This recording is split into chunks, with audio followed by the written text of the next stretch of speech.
Hey guys, स्वागत छ मेरो जानी नजानी भए पनि बनाएको पहिलो भ्लगमा। आवाज त त्यति राम्रो छैन, तैपनि अन्तिमसम्म हेरिदिनु होला।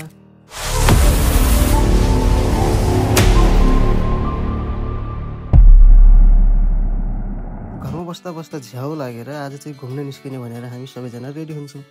हामी चाहिँ सबैजना पहिले रेडी भइसकेका थियौँ। यो केटी मान्छेलाई रेडी हुन चाहिँ घन्टा लाग्ने।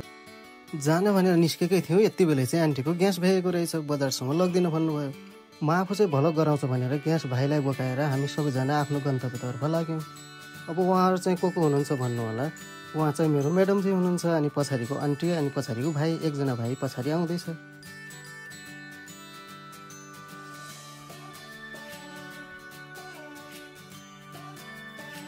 यही खाली ग्यास पनि एक्लै बोक्न गाह्रो भयो भनेर दुई भाइले वरिपरिबाट समाते।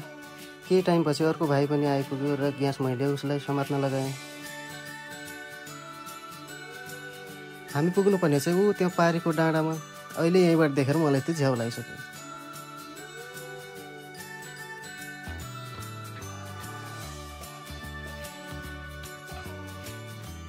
भाइहरू चाहिँ सामान बोकेर पनि अगाडि गइसक्यो, म भने पछाडि हेरिरहेको छु। यो चाहिँ मेरो गाउँ, हाम्रो घर चाहिँ ऊ त्यही पारी हो।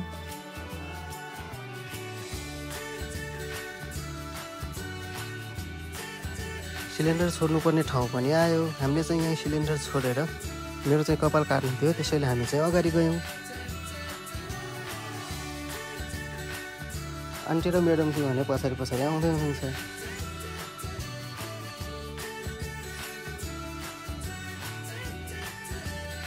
कपाल चाहिँ खासै काट्ने भएको थिएन, त्यही पनि सोरिबाको चुना लगाएर हामी चाहिँ यहाँबाट अब हिँड्यौँ। के भएको यस्तो, मलाई चाहिँ पुस महिनामा पनि लास्टै गर्मी भइरहेको। हाम्रो घरतिर भने घामै नलागेर जाडो भएर तनाव छ।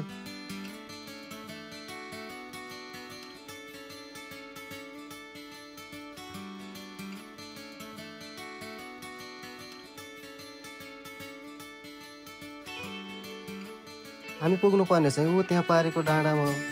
यहाँबाट देखिँदा नजिकै देखिन्छ, जानुपर्ने धेरै छ। मलाई चाहिँ अहिले झ्याउ लागिसक्यो।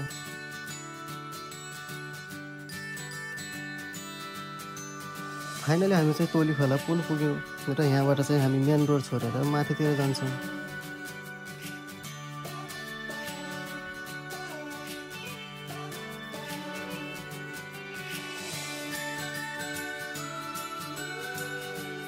मलाई चाहिँ अहिले थकाइ लागेर म चाहिँ एकछिन बसेँ। पुरा पसिना भइरहेको छ। अब यत्रो उकालो भेटेर गएपछि पानी प्यास लाग्छ, भोक लाग्छ भनेर हामीले केही खानेकुरा किन्ने भनेर यहाँ चाहिँ छलफल हुँदैछ। मेरो म्याडमजीलाई भने अहिले यहाँ भिडियो गराउन हतार भइसक्यो, भिडियो गराइदिए भनेर मैले भिडियो बनाइदिएँ। सामानहरू लिएर भाइहरू पनि आइपुगे र यहाँबाट हामी अब चाहिँ माथितिर लाग्यौँ।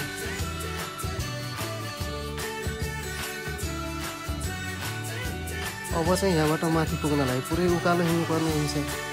मलाई भने यो उकालो देखेर अहिले घर फर्किनु जस्तो लागिसक्यो। केही पनि आएपछि अब जानै पर्यो।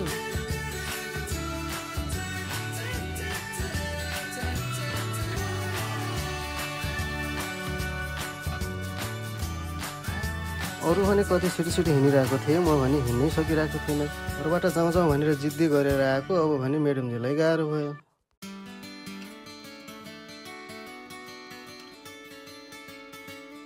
हल्का माथि पुगेको थिएँ, तलतिर हेरेको त क्या राम्रो भ्यू देखिदिएर।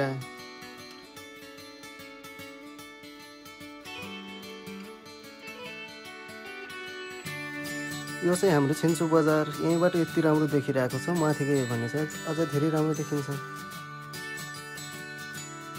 म यतातिर नआएको पनि धेरै वर्ष भइसक्यो, त्यसैले हिँड्नै सकिरहेको छैन।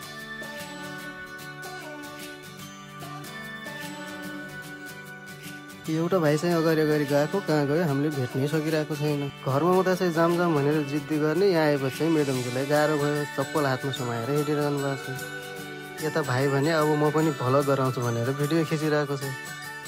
अगाडि गएको भाइ भने धेरै माथि पुगिसकेको रहेछ। मलाई चाहिँ एक केटी मान्छेको ज्याकेट बोक्न लगाइरहेको छ। उता भाइलाई भने चप्पल बोकाइरहेको छ। हामी चाहिँ त्यही तलदेखि आएको, त्यति उकालो त छैन, तर हामी भने हिँड्नै सकिरहेको छैनौँ। ल भाइलाई पनि गाह्रो छ भाउजूको चप्पल बोक्नु। चप्पल पनि हातमा समाएर लग्यो। हुन्छ यो चाहिँ कस्तो राम्रोसँग फलिरहेको रहेछ। हाम्रोतिर चाहिँ खजुरी भन्छ, छागल पनि भन्छ। हजुरकोतिर चाहिँ के भन्छ कमेन्ट गर्नु होला। अनि त्यो चाहिँ नेपालगञ्ज जाने रोड।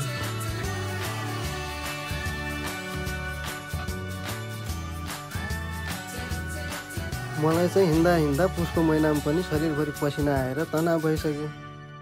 त्यसैले यसरी भएन, अब चाहिँ म दौड्छु भनेर दौडेर अगाडि गएँ। अरू सबलाई चाहिँ पछाडि छोडिरहेको थिएँ।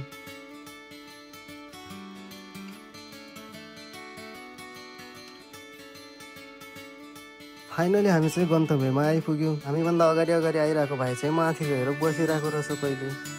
पहिला म आउँदा यहाँ कति राम्रो थियो, आजभोलि त पुरै जङ्गल जस्तो भइसकेको रहेछ। पछाडि देखिरहेको भने यहाँको भ्यू टावर हो। अब भने हामी यसको माथि जान्छौँ। यहाँबाट चाहिँ पुरै तल छिन्चु बजारको भ्यू देखिन्छ।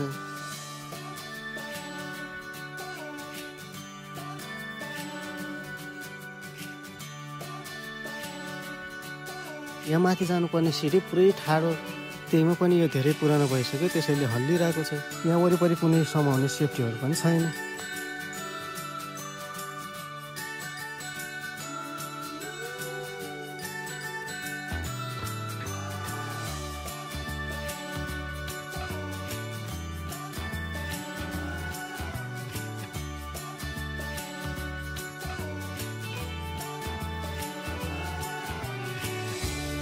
फाइनली अब चाहिँ हामी यसको माथि पुगिसकेका छौँ। ल हेर्नुहोस् यहाँबाट देखिने भ्यूहरू।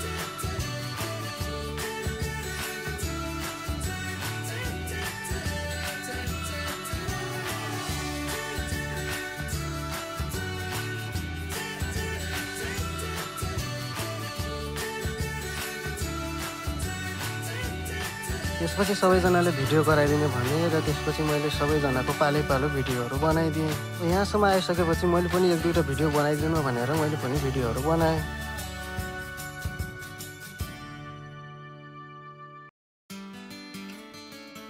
त्यसपछि हामीले टिकटकहरू पनि बनायौँ। म चाहिँ जिन्दगीमा कहिले पनि ननाचेको, मलाई चाहिँ नाच्न नै आएन।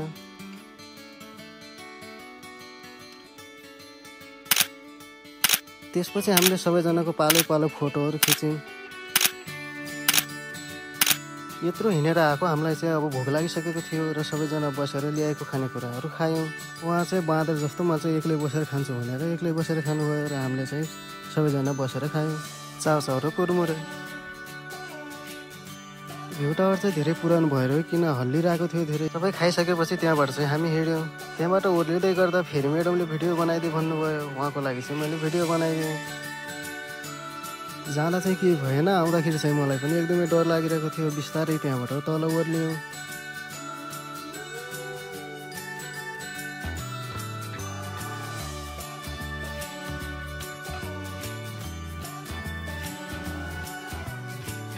मेरो म्याडमजीको भन्ने बच्चा बच्ची यस्तो चकचक गर्ने बानी, जहाँ जहाँ नजा भनेको त्यहीँ गइदिइरहेको। तल आएपछि फेरि भिडियो बनाइदियो भने सबैजनाको पालो मैले भिडियो बनाइदिएँ।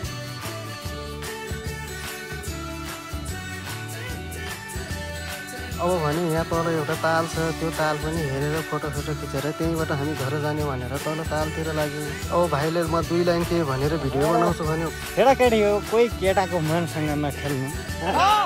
भाइ तिम्रो पनि छ, तिम्रो ज्यानको लागि मैले माया गरेर याद राख, घरमा दिदी बहिनी मेरो पनि छ। भाइको लाइन सुनेर म धन्नै दिवस होइन।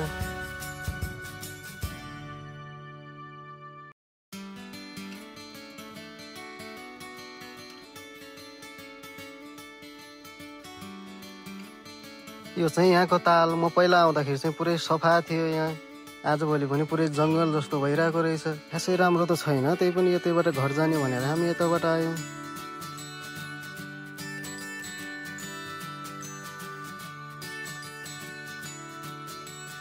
यहाँ फेरि भाइले भिडियो बनाइदियो भनेर भिडियो बनाइदिएँ।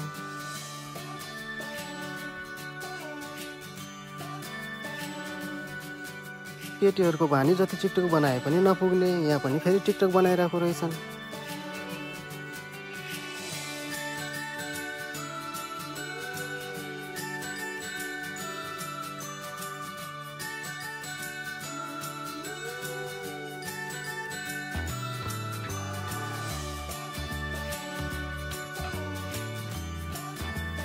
यहाँ फेरि भिडियो बनाइदिएँ भनेर फेरि भिडियो बनाइदिएँ मैले।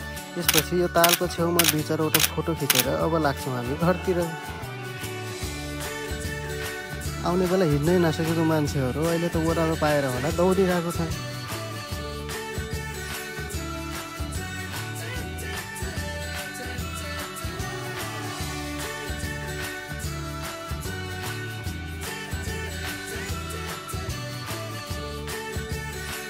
हामीले ल्याएको पानी अघि नै भ्याइसकेको थियो। यहाँ पानी छ भनेर भाइहरू पानी लिन गए।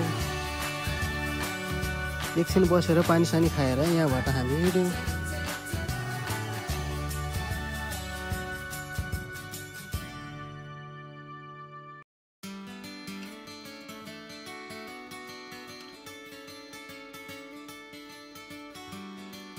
मलाई भने लास्टै थकाइ लागेर कति बेला घर पुगौँ जस्तो भइरहेको छ।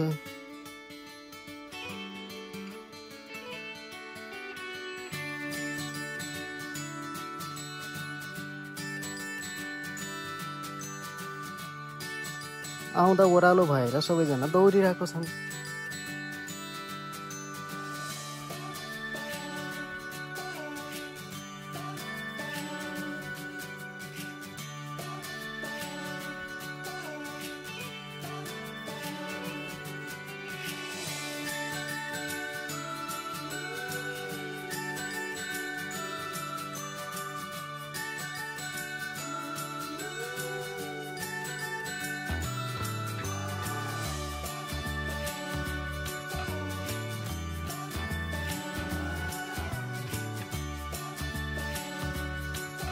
मलाई भने कति बेला घर पुगौँ जस्तो भइरहेको छ। यिनीहरू भने बच्चा बच्ची जस्तै खेलिरहेको छन्।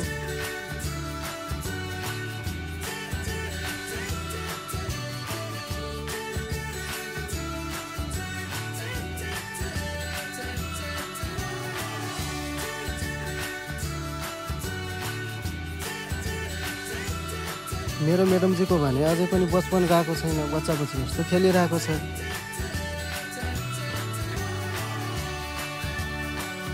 मेरो म्याडमजीलाई फेरि कुनै पनि चिजको सानो बच्चा बच्चीहरू देख्नै नहुने, जिस्काउन थालिहाल्नु पर्ने।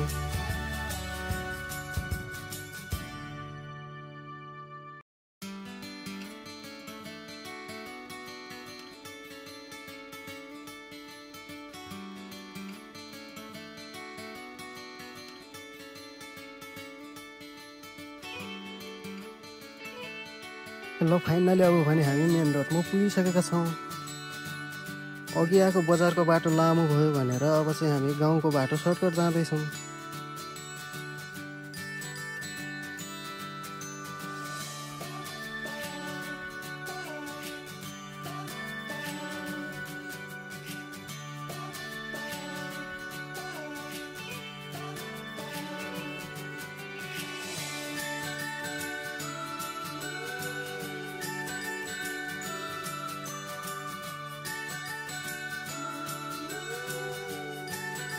आउँदा बजारबाट आयौँ, अब जाँदाखेरि चाहिँ हामी यो गाउँको रोडबाट जान्छौँ।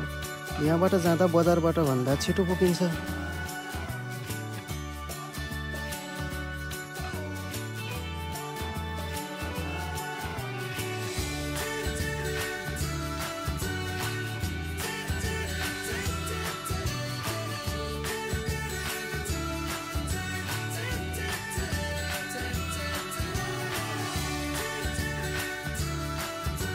यो हाम्रो गाउँको पुल हो। अब यहाँबाट हामी 5 मिनटमा घर पुग्छौँ।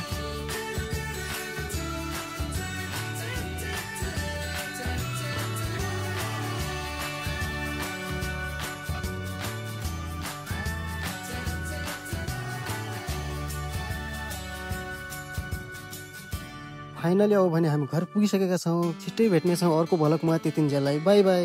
आजको भ्लग पहिलो भएर त्यति राम्रो नभए पनि आउने दिनमा राम्रो गर्ने कोसिस गर्नेछु। हाम्रो च्यानललाई लाइक, कमेन्ट, सब्सक्राइब गर्नुहोला।